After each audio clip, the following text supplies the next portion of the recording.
আসসালামু আলাইকুম রহমতুল্লাহ বরকাতুহু। সম্মানিত ভিউয়ার্স, আজকে আমি আপনাদের জন্য অত্যন্ত মূল্যবান অত্যন্ত দরকারি একটা ভিডিও নিয়ে উপস্থিত হয়েছি।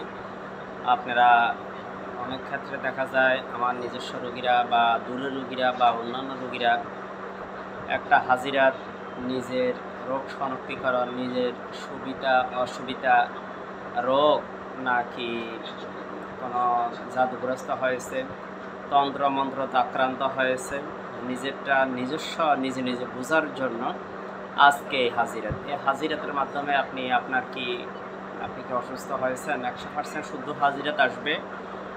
আপনার কি অসুখ নাকি কোনো তাবিজ তোমার আক্রান্ত হয়েছে, নাকি জিন্নাত আক্রান্ত হয়েছে, নাকি শত্রুরা কোনো ক্ষতি করার জন্য করেছে, সেগুলি নিশ্চিত হওয়ার জন্য আজকের হাজিরাতটা। অনেক সময় দেখা যায় যে আমি যে এর আগে আরেকটি ভিডিও আমার শরিয়া ট্রিটমেন্ট মিডিয়া চ্যানেলে দিয়েছি, সেখানে হচ্ছে কালো তাগির মাধ্যমে কাইতনের মাধ্যমে নিজের হাজিরাত দেখা, কিন্তু নিজের হাজিরাত নিজে দেখা এখানে আরেকজনের সহযোগিতা ছাড়া নিজের হাজিরাতটা কাইতনের মাধ্যমে দেখা সম্ভব নয়। আজকে আমি আপনাদের জন্য যে হাজিরাটা উপস্থাপন করতে যাচ্ছি, এই হাজিরাতের মাধ্যমে আপনারা নিজের হাজিরাত নিজে দেখতে পারবেন।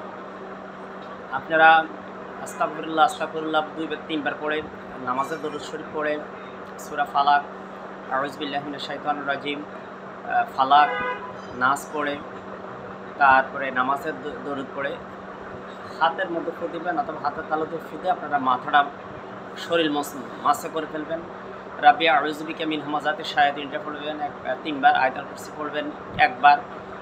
তার ইন্নাহুম ইয়াকিদুনা কাইদা ওয়া আকিদু কাইদা ফামাহিলিল কাফিরিনা মিনাল ওয়াদা। আপনারা হাতের তালুতে ফু দিয়ে আপনারা এই আমলটা করবেন, শরীর মুছে ফেলবেন। যদি আপনারা কোথাও না বুঝেন, ইনবক্সে আমার নাম্বার থাকবে, আমার অন্যান্য ভিডিওর মধ্যে আমার প্রায় ভিডিও নাম্বার আছে, আপনারা আমার সাথে যোগাযোগ করুন, ইনশাআল্লাহ তাআলা আমি পরিপূর্ণ আপনাদেরকে বুঝিয়ে দেব। আরও একটা বিষয় হচ্ছে, আপনারা চিকিৎসা এবং কাজ শেখার জন্য বা পরামর্শের জন্য আপনারা বাংলাদেশ থেকে শুরু করে বিভিন্ন জেলা থেকে অথবা বিদেশ থেকে আপনারা আমার সাথে যোগাযোগ করতে পারেন। ইনশাআল্লাহ তাআলা আল্লাহর রহমতে আপনারা সুফল পাবেন। তা এখন আমি আপনাদেরকে হাজিরাতটা দেখাতে চাচ্ছি। প্রথমে আপনারা এই যে হাত, এই হাতের রেখা, এই যে রেখা, এই যে লম্বা রেখা দেখতে চাচ্ছেন, এই ডান হাতের রেখা বাম হাতের এই রেখার সাথে আপনারা মিলাই ধরবেন। ধরার পরে যদি আপনাদের হাতের আঙুল সমান সমান হয় কোনো সমস্যা নেই। আর যদি হাতের আঙুল সমস্যা থাকে,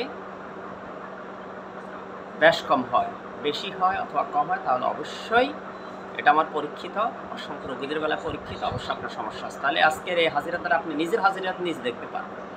আরও একটা হচ্ছে, এটা 2 বার দেখতে হবে। একটা হচ্ছে আপনি দোয়া কালামগুলি, এই দোয়াগুলা পড়ার আগে একবার মাপবেন, আর দোয়াগুলি পড়ার পরে মাপবেন। অনেক সময় জিন্নাতরা শরীরের ভিতর লুকিয়ে থাকে বিদায় জাদুর কারণে ধরা পড়ে না।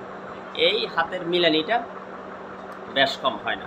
এই যে দেখেন আমার একদম সমান, এই হাতের মিলানিটা বেশ কম হয় না। তখন দোয়া কালামগুলি পড়ে ফু দেওয়ার পরে তখন অবশ্যই সে আর লুকে থাকতে পারে, বেশ কম হয়ে যায়। আমার চ্যানেল লাইক করুন, আমার চ্যানেলটি শরিয়া ট্রিটমেন্ট লাইক করুন, কমেন্ট করুন, শেয়ার করুন, ফেসবুকে শেয়ার দেবেন। আপনাদের সবার জন্য আল্লাহর পক্ষ থেকে, আল্লাহ এবং আল্লাহ রাসূলের পক্ষ থেকে আপনাদের জন্য দোয়া রইল। আমি আপনাদের জন্য দোয়া চাই, আপনাদের কাছে দোয়া চাই। আপনারা চিকিৎসা এবং পরামর্শে যোগাযোগ করবেন ইনশাআল্লাহ তাআলা। আসসালামু আলাইকুম ওয়া রাহমাতুল্লাহ।